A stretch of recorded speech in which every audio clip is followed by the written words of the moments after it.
Akwaba, welcome to Tikyiile Talks. This is a platform where I, Tikyiile, have conversations with people from different walks of life who share their thoughts and pass their story thus far. I hope you enjoy. Right, so what would you say your passion is? Oh, my passion, definitely. So I'm in marketing at the minute.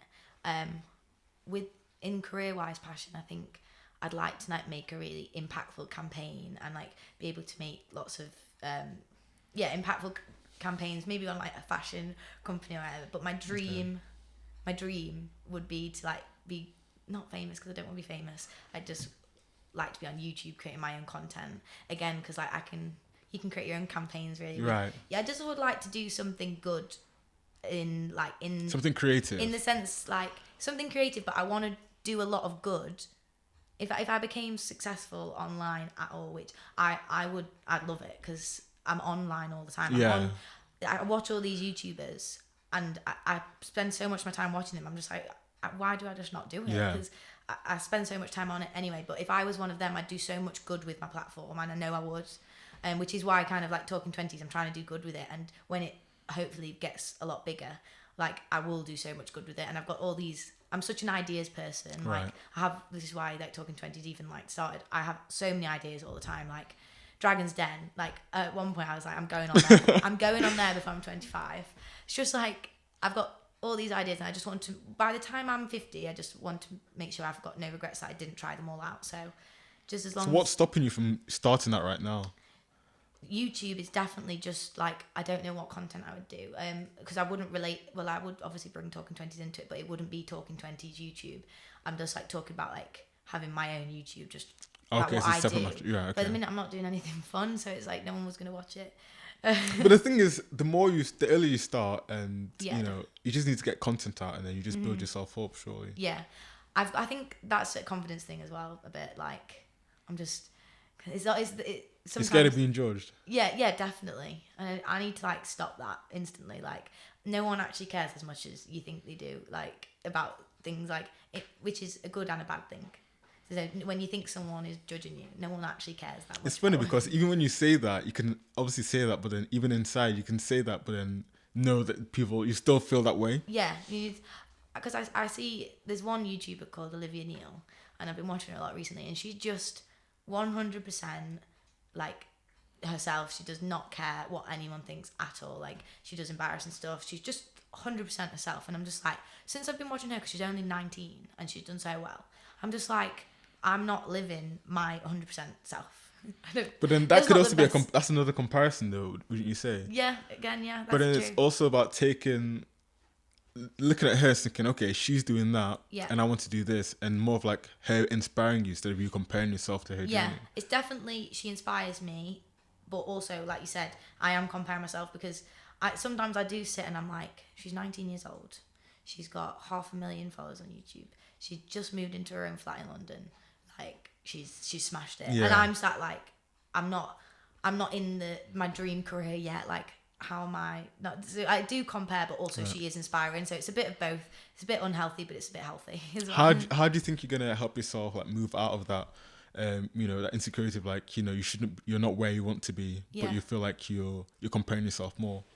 Well, lockdown's made it a lot worse to work on that, I think, because it just became so tedious. But recently, I've been really trying to structure my days. So trying to work on myself, because I can get really easily defeated by things I'll be negative towards myself, is what I'm trying to say.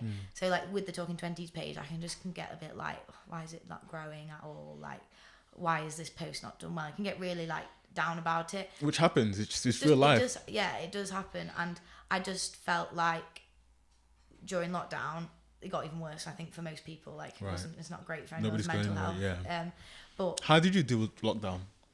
At first I was great, so much time, I can work on Talking Twenties. Right. And then it just became very tedious, and I just was and even now I'm I don't think we're going to be clubbing or festivals for years. I've got this in the back of my mind. I'm what if our 20s, Talking 20s, quick plug. What if our 20s is taken from us because this never stops, and obviously we can go to the pub now and stuff. But what if like holidays and like festivals and stuff won't actually be the same for a few years? And in our most prime years, there are years of like to experience traveling and all that.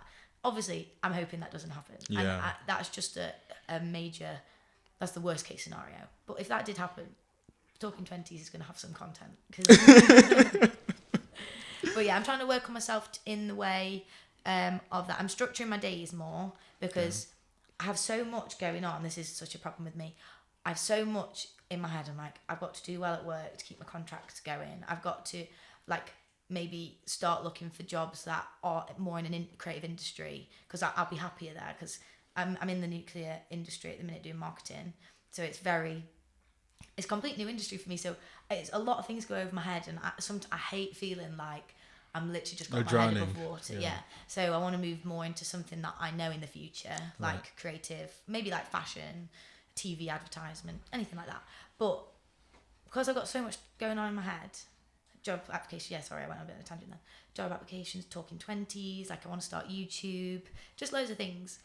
We just need to plan them out. Yeah, I can't focus because I'll start creating content and then I'm like, oh, I should be maybe applying for jobs in case my contract's not extended, and then I don't finish the content, and then it gets on top of me, and I'm like, I've got no content for today. So realistically, you just need to be planning your days properly and knowing that I've got this to do, and just prioritize them and say, I get this done first. And then it's interesting because, for instance, sometimes I'll say, I know I need to do this today, and then this today, and this today, and I'll always put the one that I don't want to do last.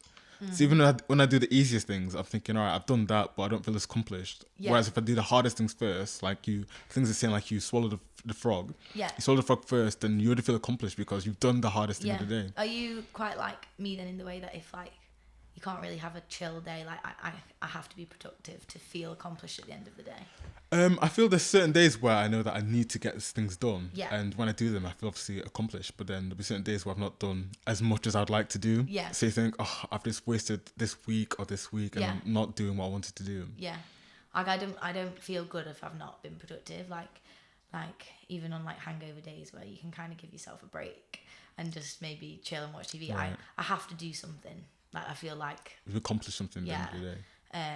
But yeah, some advice that someone said on Talking 20s was to write down everything that you could possibly want to do in the day. Maybe it might be too much for one day, and then circle everything that actually has to be done today, that you can't do it tomorrow or it's too late.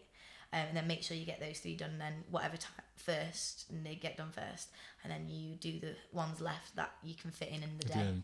Have you tried that out? I've tried that, yeah. I do like that because you circle it and you're like, right, I've got to do those first, and I focus my brain instead of my brain going elsewhere. Yeah. On this tangent. Do you have any tools you'd say you have in your 20s now, or things that you wish you knew before you were 20? Yeah. So this is why I brought this book. So this is. Should I come with this book? That camera? Is it sponsored? We're not sponsored yet, but we'll get sponsored. Will you please sponsor this video? Basically, it's called The Defining Decade, and there are a few books out like this, but I've not started to read them. I bought it because I'm doing a giveaway on my page. Right.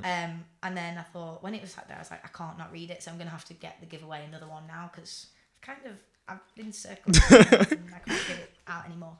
But basically, every single page you read, you're reading it like, wow, yes, this is so right. So it's a therapist talking about real life situations with people in their 20s, but she uses science to back everything up. So one of the best bits, let me just get to it, is something about forward thinking. And I'm not going to explain this very well, so I hope that's fine. It comes across okay. But basically, apparently in our 20s, our brain starts to go through another process. So when we're babies, I can't tell you the names of all the science stuff, but our brains become like sponges, and we absorb everything in earshot, and that's how we learn to speak like so quickly, and like we learn to do things so quickly. But our brains only do that for a certain amount of time until you learn everything, and then it doesn't do that again until your early 20s. So in your early 20s is the only time your brain, all these neurons and science words, it's ready to so it's absorb more information. It's ready to take it, learn more. So what I found was interesting is that this is the decade that we've got really. If we don't like something about ourselves, if we want to learn a skill, our brains are ready for it now again. Like, it's because we're going into a different chapter of our lives. So obviously when we're born, we're literally the beginning of a chapter. But our 20s you're very dependent on your parents and everything. Yeah, and because you're so uncertain as a baby, you don't know what's going on. Like, that's why your brain's ready to like learn. Take everything in. Our 20s are another uncertain period because we're being thrown into a different, like you said, it's all about education. You're doing your GCSEs and you do your A-levels or you go to college. Now it's all uncertain and it's like... There's no routine, there's no... So your brains are ready. So I thought that was really interesting. But it also, let me try and find something else that it said. Basically, our brains grow from bottom to top, back to front. And so our frontal like lobe isn't fully developed in our 20s. This is when it will develop. And your frontal lobe is where you do forward thinking. Which is why us 20-year-olds to 30-year-olds, 20s, we struggle with like hard decisions, and we don't understand why we can't get to our dream career, and we get stressed and we don't know how to forward think and like plan ahead. So that's why we get so emotional and stressed about things that we can't control. Right. And it was a very interesting read because I thought when I was reading it, I was like, this book's been written for me. Do you definitely recommend it? Definitely recommend it. Try and get a sponsor. So yeah, that's the book. But there's so much more in there, but I won't go through it. It just talks about like how the people around you are so important. Like, you can have your group of friends, but if your group of friends aren't like supporting you or actually trying to push you up, like if they're just like, oh yeah, it doesn't matter that you're going to be unemployed for 2 years doing nothing. Like, they need to be people that are like encouraging you, supporting and, like, you. It talks about that, and she calls it something like an urban tribe. Okay. That's something like that. That's what she described it as. So that's one of your points, I'm guessing. So what else would you say? Well, let's say I give you 3 points you can make about what you wish you knew before you're 20, or tools that have helped you in your 20s. Okay. What I wish I knew before my 20s definitely is that experience is so important, and wherever you can get like experience in what sense? Experience, I'm talking career-wise. Okay. Work experience, internships is so important, even if it's 1 week here and there. And to try as many, when I'm talking before 20s, because try as many different industries as you can, because it'll help you in the future because some people still don't know what they want to do. I'm not too sure where I'll be in like 5 years. And it's okay to not be sure. It's okay. If I'd have tried more industries, maybe I'd know that one's not for me already, and I'd already know at this point that to not waste any time in that industry is not for me. So definitely more experience career-wise.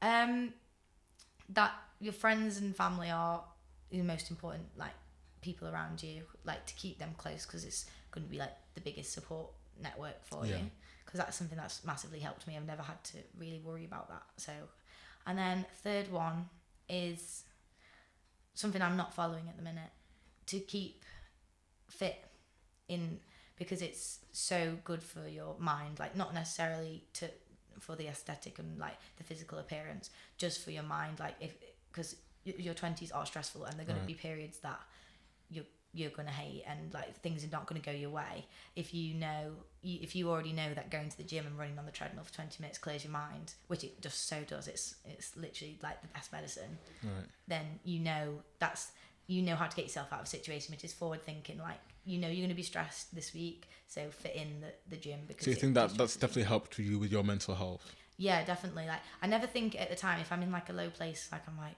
it's the last thing you want to do, get out of bed and go somewhere else. And like, because you just don't have the energy either. But like, as soon as you're there, it's just like, you're just away from it all for like 10 minutes, and then you just get your endorphins going. Right. What would you say is your aim for the page? My aim for the page? Yeah. If I come back to you in 5 years' time or so and say, we're back again with Elle Wilmot from Talking 20s, where will she be? I'd like it to be way bigger than it is now.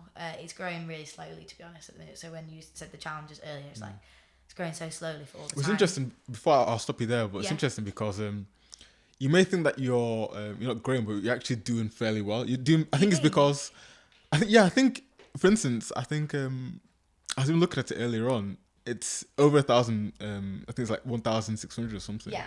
And it's very easy to think, oh, I've only got just this, I've only got just that. Yeah. When in fact, you've actually got a decent amount of following. Like, I think people need to really appreciate the moment they're in, and you know, say, all right, it seems like it's only 500 people, but that's actually 500 people who are following you and supporting that work. Yeah. So it's very, I think I'd definitely encourage you to just embrace what you have. So there were times where you think, oh, but then remember when before you hit 1,000, thinking, oh, I'm not in 1,000 yet. Yeah. And now you're now 1,500, thinking, oh, I wasn't 1,500 yet. So really live in that moment and say, well, I've got this and I'll continue as I am. Yeah, and that's something like I've got to work on, like being present and enjoying it, definitely.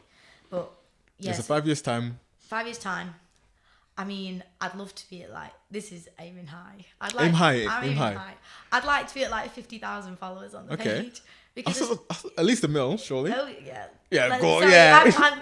You're aiming in a different atmosphere. No, but I think like I'd like to be like around over 50,000 with like really good community. Like at the minute, it's very much people like the posts and they get involved now and then. To be honest, followers aren't as important to me more than the engagement. I'd rather have like 10,000 followers in 5 years and all of them engage and respond to my polls and like get involved in the page. And like if I ever monetized it, like if I like bring in something out or like something like that they'd want to get involved rather than having 30,000 dead followers that don't do anything. 100%. So that would be important to me, engagement. I'd like to definitely trying to move to TikTok and make kind of like videos. So I'm doing people post a picture of themselves and their advice. I'd like to move to TikTok where they like kind of like verbally say it. And I've got this idea in my head and I've not like figured out what I'm going to do, but I think you have an idea. I have an idea of like making it into like a video platform as well. But you can they've got Instagram Reels now as well, so you can definitely try that on Instagram and see how that goes. What, the videos? Yeah, because I think TikTok's been banned in certain countries, so they're trying to.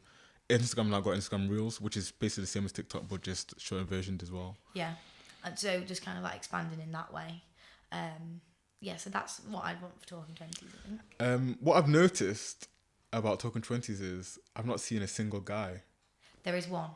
Okay, apart from that one and they just. Why is that? It's more because it's people that message me, and I do try and go out, and then so for example with the mum and the daughter, I knew of her personally, so I was trying to encourage more young mums to message in because I don't really want to force people to go on to write for my page. Right. So I messaged that boy on purpose because he was at my university and he started a YouTube channel, so I thought he's more likely to get involved. And like some of my friends that have started their own businesses, males, I've told them if you want to send something in, but they just females are more like. Why do you think that? Why do you think the men are so reserved into opening up about things like that? I'm not sure. It definitely is a bit of a stigma that men don't really like to open up and talk about things in detail. It's just like, especially as a lot of the girls are talking about maybe like anxiety or mental health problems, which is a big problem with like men not wanting to talk about that. But if we're talking about like future things for Talking 20s, I'd love for more men to come on it. It is a bit of a feminine page, I'll say, with like all the pinks and like all the like cheesy quotes. So it's not most like males. Because I thought that I was looking at it thinking, well, it looks more to the female side, but it does. It's no gender specific. It doesn't say this is just for females. No, and I wouldn't want to like make it just for females. But when I'm creating the content, because I'm trying to keep, you obviously want it to look like all like it's all follows. And my logo's pink. It just ends up looking quite feminine, which I also think steers away from guys. But I have had comments from like my guy mates saying like you should make it a bit less feminine, but because I'm a girl, I don't actually know how to do that, especially with all the cheesy quotes. But that is something in the future. I would like to get more men on it. Because obviously men are just as insecure, or even more insecure than women. Yeah. For me, what I need to do is I need to put like more research into just looking for people that I think would come on the page. Because you like, I would never judge a book by a cover, but you can see on some Instagram pages instantly who would get involved. Like when I go through, I'm like, I don't know who wouldn't get involved, but you can just see some people they've got like, that. Yeah, she'd love to get involved in that. Yeah. I need to do that, but for men, because I do search when I've got no content and people not messaging me, I do search for people. So I need to start searching for men to get involved in it. And definitely, I mean, if you're watching this and you're a guy, I definitely recommend you to please open come up. over, because I'm at like, I think it's 95% females on my analytics and 5% male. So that's probably another reason why it looks more feminine, because like I've got 95% female followers trying to target. I think just men just need to be more open about their feelings, because 100%. I think just the stigma, like you mentioned, that people are just so reserved and want to keep it to themselves, not even share with their male friends. Yeah. Which I've even asked some of my male friends, like, oh, if you were in, because you just hear all these like horror stories of like no one knew that this like young lad had any like mental health problems, and he's sadly like taken his own life. So I always sometimes get the fear, like some of my friends that just look so happy, just that would be my worst nightmare. And I've even messaged some of my male friends. I did this recently. I was like, you would talk to your group of male friends that you can speak to me. I was like, would you speak to your male friendship group? And they're like, no, I'd just kind of deal with it on my own. And I'm just like, what? But what does that mean? How does that actually look like? Yeah, because like, you're not dealing with it. Like, if you were in a really bad place, you'd rather deal with it on your own. Yeah, I was like, I'm so like thankful that I do not think like that, because there's no way when I'm emotional. I tell my friends when I breathe, like I tell them everything. I'm alive today. I'm literally like, something small happens to me, there's something like slightly annoys me, like they probably don't actually care about. I'll still put it on the chat, and then like, so it is mad to me that's. I hope it changes, because it's just sad that it's obviously, I don't even know the statistics, but of like male depression and all that. It's very real. High rocket, and especially with lockdown, it's worrying that I don't know it'll have affected so many people. No, definitely, because obviously you've had your friends around you, and although you said your parents are divorced, but you still had that friendship that that if things go wrong or you feel uncertain, you can definitely go and talk to them. Yeah, always speak to my friends, and like and my family as well. Like I'm not someone to keep things to myself. Not I can't even keep my secrets to myself. I have to say everything and get everything off my chest. I can't sit in a room on my own and like not speak to anyone. Wow. What about you? Myself, I'd say that I'm completely open. I'd be lying if I said that, but I'd say I'm definitely gearing into being more open with people, because I think it's just a case of just trust.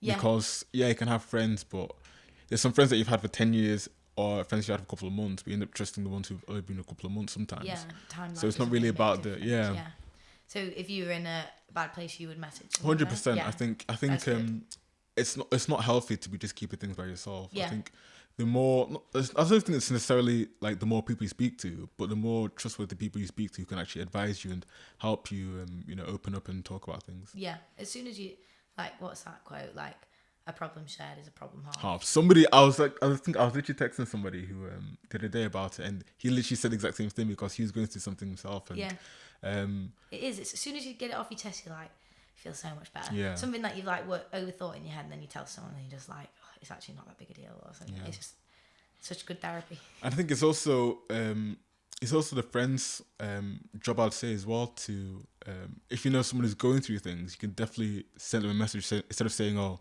everything will be okay or it'll be fine, just get over it. It's better to say, I know you're going through this, and I'm here for you if you really need me, and go out your way to message them, because it goes a long way, I think. Yeah, definitely. Just a simple how are you as well. Exactly. Actually, I watched it was last Sunday. We had a guest speaker at our church, and he told a story about this guy who was in San Francisco, and he jumped off the bridge. I think this has the highest death rate of in America or something. Yeah. It's in suicide death rates. I think I know what. And they went back to his apartment afterwards and had a look to see if there's anything there. And he'd left a message which said, if one person smiles to me on the way there, I won't commit suicide. Oh, I did not know this story actually. And nobody smiled at him. From leaving his house, walking maybe a mile or so to the destination. That's awful. Not a single person. He says how... I don't get what's wrong, like, people just... No one smiles at each other. No one talks to each other, like, at all. Like, he's so reserved. And this is really random, but from that, one thing that annoys me about people just not being smiley and friendly is towards homeless people. Just act like they're invisible. Like, if we're talking about mental health, they must have one of the worst mental health, like, on the streets. And I know people don't want to, like, give money all the time. It's like, it's literally free to just say, how are you? Yeah, how are you? And just smile. And like, there's such invisible people in our society, and I think you can never put yourself in their shoes, but imagine hundreds of people walking past you a day and ignoring you. Like, But if you're ignored by one person, it ruins Yeah, your day. yeah. So that story, I didn't think you were going to talk about that story when you said about the bridge. There is another man that highest death toll on the bridge. I think it's the same bridge.